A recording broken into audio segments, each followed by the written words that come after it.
Selamat datang di pelatihan bahasa Inggris online untuk peserta intermediate. Tema kita pada unit 4 ini adalah tentang real lives.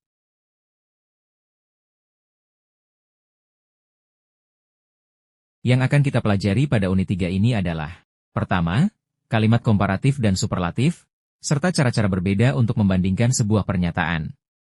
Kedua, untuk pembelajaran kosakata, akan ada kata sifat untuk menjelaskan tempat, serta kata-kata yang menjelaskan bentuk dan pandangan. Dan terakhir akan ada penugasan untuk mendengarkan dan membuat karangan singkat. Fokus grammar kita pada unit 4 ini adalah tentang present perfect dan past simple tense, dan juga present perfect simple dan present continuous tense. Untuk fokus kosakata, kita akan mempelajari mengenai event-event dalam kehidupan ini serta personal qualities. Dan juga ada tugas membaca di akhir. Selamat belajar. Mari kita bahas fokus grammar kita yang pertama, yaitu mengenai present perfect tense. Present perfect tense adalah suatu pola kalimat dengan perubahan bentuk kata kerja yang digunakan untuk menyatakan mengungkapkan suatu aksi peristiwa masa lalu yang masih berlanjut sampai sekarang. Jadi, peristiwanya baru saja terjadi, tapi hasil atau akibat dari peristiwa tersebut masih bisa terlihat dan masih bisa dirasakan pada saat pembicaraan terjadi.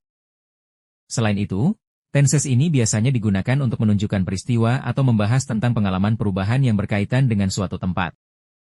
Rumus present perfect tense dan pola kalimatnya. Kamu masih ingat nggak dengan pembahasan mengenai simple present tense yang memiliki dua jenis kalimat? Yap. Dalam present tense, terdapat jenis kalimat verbal dan kalimat nominal. Ternyata, kedua jenis kalimat tersebut ada di present perfect tense juga, guys. Maka dari itu, rumus dari present perfect tense terbagi menjadi dua. Yang pertama adalah nominal sentences atau kalimat nominal present perfect tense. Kalimat nominal adalah kalimat yang tidak mengandung kata kerja seperti kata sifat, kata benda, dan kata keterangan. Untuk rumusnya ada di kotak sampingnya. Yang kedua adalah verbal sentences atau kalimat verbal present perfect tense. Pada kalimat verbal, setelah subjek akan diikuti oleh kata kerja, v, alias verb. Nah, tenses ini menggunakan kata kerja ketiga aka verb 3, guys. Contraction dalam present perfect tense, stopwatch 21500. Contraction adalah bentuk singkat dari dua kata atau lebih yang digabungkan dengan menghilangkan salah satu huruf atau lebih dan menambahkan tanda apostrof. Contoh umum contraction dalam bahasa Inggris melibatkan penggabungan pronoun dan kata kerja, seperti I am menjadi I'm atau you are menjadi you're. Contraction sering digunakan dalam bahasa sehari-hari dan lebih informal daripada menggunakan kata-kata secara penuh. Nah, pada tenses ini pun terdapat aturan yang sama. Berikut list detail yang bisa kamu lihat. I have menjadi I've. You have menjadi you've. We have menjadi we've. She has not menjadi she hasn't. He has not menjadi he hasn't. It has not menjadi it hasn't. Sama seperti tenses lain pada umumnya, ada keterangan waktu yang bisa kamu gunakan pada present perfect tense sebagai komplement. Pada kotak di samping ini merupakan contoh kata ekspresi waktu yang biasa digunakan dalam kalimat present perfect tense. Dan sekarang mari kita bahas mengenai fungsi-fungsi dari present perfect tense. 1. Mengungkapkan suatu peristiwa yang setelah terjadi sudah dikerjakan, lalu pada saat pembicaraan berlangsung, ada akibat yang dirasakan. 2. Menyatakan sesuatu yang terjadi sejak suatu waktu di masa lampau yang masih berkaitan dengan saat ini, ketika pembicaraan terjadi. 3. Membicarakan pengalaman tetapi tidak secara spesifik. 4. Menunjukkan suatu perubahan. 5. Menyatakan suatu pencapaian atau hasil. 6. Mengungkapkan aktivitas yang sudah dilakukan, tetapi belum terselesaikan hingga saat ini. 7. Menceritakan aktivitas yang terjadi pada periode waktu yang berbeda. 8. Aksi berulang dalam kurun waktu yang tidak ditentukan antara masa lalu dan kini. 9. Untuk menyatakan kejadian atau tindakan yang baru saja selesai berakhir, menggunakan tambahan just. 10. Menceritakan sesuatu yang tidak cukup penting atau menyampaikan pertanyaan-pernyataan yang tidak diketahui jawabannya. Fokus grammar kita berikutnya adalah mengenai simple past tense. Simple past tense adalah tenses untuk menunjukkan aksi yang terjadi di masa lampau dan telah selesai pada waktu tertentu di masa lampau. Simple past tense diakhiri dengan ed untuk regular verb, sedangkan untuk irregular verb bentuknya berbeda-beda. Lalu, bagaimana contoh penggunaan simple past tense dengan regular dan irregular verb? Mari kita kupas tuntas mengenai definisi, rumus, ciri, dan fungsi simple past tense secara lengkap. Selamat belajar. Simple past tense adalah kalimat yang digunakan untuk menceritakan kejadian yang terjadi di masa lampau dan selesai atau berakhir di masa lampau juga. Contoh kalimat past tense adalah, have visited his grandparents last week. Past tense digunakan apabila kamu bercerita di masa sekarang tentang aktivitas masa lalu. Apa saja ciri simple past tense?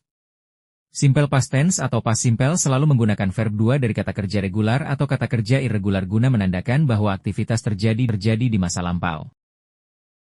Terdapat penggunaan was untuk singular pronoun yaitu I, he, she, it dan were untuk plural pronoun berupa we, you, they sebagai to be past tense.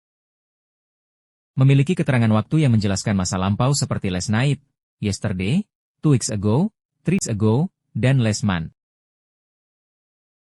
Rumus sederhana simple past tense adalah subjek ditambah verb 2 ditambah objek ditambah komplement untuk bentuk kalimat positif. Tapi, nyatanya nggak sesederhana itu. Soalnya, ada dua bentuk kalimat yang otomatis menyebabkan perbedaan rumus. Yap, ada kalimat verbal dan kalimat nominal yang akan kita bahas di bawah ini. Pertama, nominal simple past tense. Pada kalimat nominal, bagian predikat akan diisi oleh to be was untuk subjek tunggal dan were untuk subjek jamak sebagai bentuk lampau to be setara dengan am dan are dari simple present tense. Kedua, verbal simple past tense, kata kerja pada tenses terdiri 3 bentuk, yaitu verb 1, verb 2, dan verb 3. Dalam hal ini, sebagai kalimat simple past tense, yang akan mengisi posisi predikat adalah verb 2 atau kata kerja kedua. Artinya, kata kerja ini sudah bukan lagi yang dasar, alias sudah berubah bentuk karena dipengaruhi oleh waktu. Namun, kabar baiknya adalah, kata kerja dalam verbal simple past tense tidak dipengaruhi oleh subjek. Jadi, apapun subjeknya, bentuk verb akan tetap sama. Saat menggunakan rumus simple past tense untuk bentuk kalimat negatif dan kalimat tanya, maka kata kerja akan kembali ke dasar, karena di sana sudah ada bentuk simple past tense do dan does yang berubah menjadi did atau did not atau didn't. Nah, dalam bahasa Inggris, terdapat 2 jenis perubahan kata kerja berdasarkan waktu, yaitu regular verb yang artinya kata kerja beraturan, dan irregular verb yang artinya kata kerja tidak beraturan. Pertama, regular verb. Pada regular verb ini, setiap kata kerja selalu ditambahkan akhiran ed, d atau id setelah kata kerja dasar atau kata kerja bentuk pertama. Kedua, adalah irregular verb. Sesuai dengan artinya, irregular verb yaitu kata kerja tidak beraturan, maka verb ini berubah dari bentuk kata kerja pertama. Namun, irregular verb pun terbagi menjadi 3 jenis yaitu, pertama, verb 1, verb 2, dan verb 3 bentuknya tidak sama, misalnya kata do, akan menjadi did pada verb 2 dan pada verb 3. Kedua, verb 2 dan verb 3 tidak berubah dari verb 1, dan pada akhir kata tidak ditambahkan apapun. Misalnya, kata hit maka bentuk verb 2 dan 3-nya tetap hit. Ketiga, verb 2 dan verb 3 bentuknya sama namun berbeda dengan verb 1. Misalnya pada kata keep, bentuk verb 2 dan 3-nya menjadi. Fokus gramar kita selanjutnya yaitu mengenai present perfect continuous tense. Present perfect continuous tense adalah suatu bentuk kata kerja atau tenses untuk menyatakan aksi yang telah selesai pada suatu titik di masa lampau, atau tindakan yang sudah dimulai di masa lalu, tetapi tindakan tersebut masih terjadi berlanjut sampai masa sekarang. Tindakan pada present perfect continuous tense hanya berdurasi waktu tertentu dan ada kaitannya dengan kondisi sekarang. Agar lebih mudah memahami tense ini dengan baik, kamu harus mengetahui rumus pembentukan kalimatnya. Seperti biasa, rumus tenses ini dibagi menjadi 3. Lihat gambar rumus di samping ini. Present perfect continuous tense biasa disebut juga dengan present perfect progress. Progresif artinya, sedang berlangsung, atau aksi yang sedang dilakukan. Selanjutnya mari kita pahami fungsi dari bentuk kalimat ini yaitu.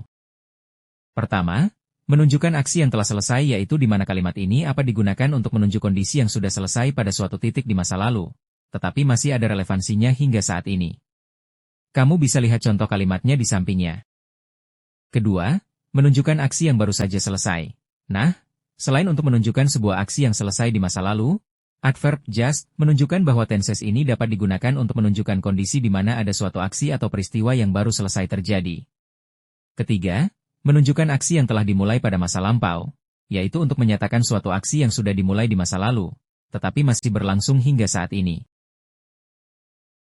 Mari kita belajar kosakata mengenai kejadian-kejadian yang dapat terjadi dalam kehidupan kita sehari-hari. Cocokkan peristiwa atau kejadian di sisi sebelah kiri dengan kelompok kejadian di lingkaran pada sisi sebelah kanan. Love and relationship. Get divorced. Fall in love. Get engaged. Get married. Education. Graduate. Go to university. Leave school. Pass your exams. Start school. Home and family. Bring up your children. Rent or buy a house. Have children. Leave home. Move house.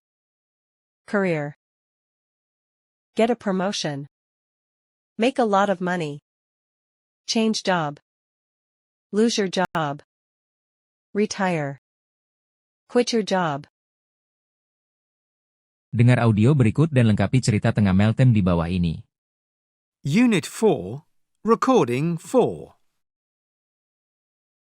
Okay, so I was born in Ankara in 1990, and I spent my childhood there.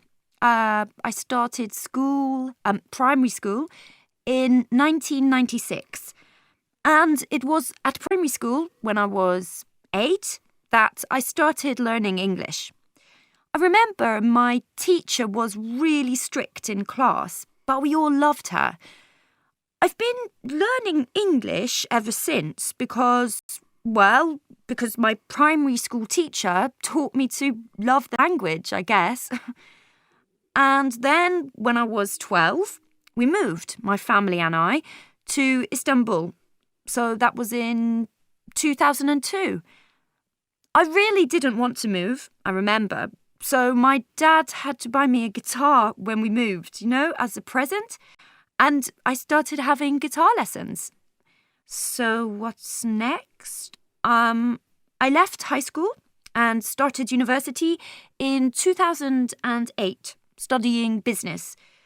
I was there for 4 years. And in 2011, I met Selim. And we've been going out together since then. And do you want to know if I'm in love? I'm not telling anyone. It's a secret. And after I left university in 2012, I started working for my uncle's import-export business. It's a really nice job, and I get to use my business skills, so that's great. What else can I tell you about my life? Well, all those guitar lessons weren't a waste of time, because now I'm in a band. It's called Yedi Kızlar. It means 7 girls in Turkish. And we're called that because it's obvious, really. There are 7 of us in the band, and we're all girls. Actually, I've been in 3 different bands, but this one is definitely the best.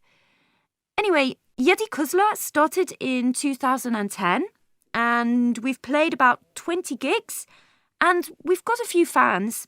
I think we've got about 500 followers on Facebook. And what else? Well, I'd really like to get a flat of my own. It's really crowded in my parents' flat. I've been looking for ages for something I like and that I can afford, just to rent. And today, I think maybe I found the right one. Finally! I'm so excited!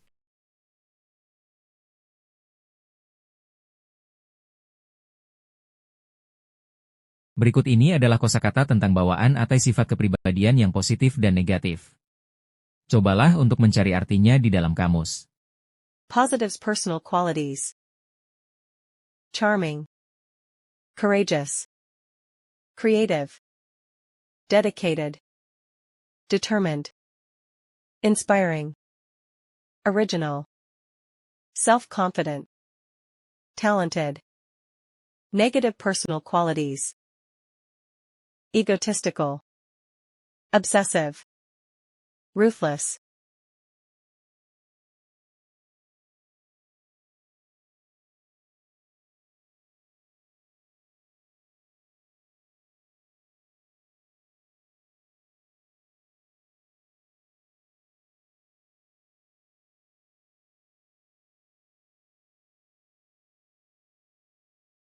Setelah membaca artikel tentang petenis Andre Agassi, jawablah pertanyaan di slide berikutnya.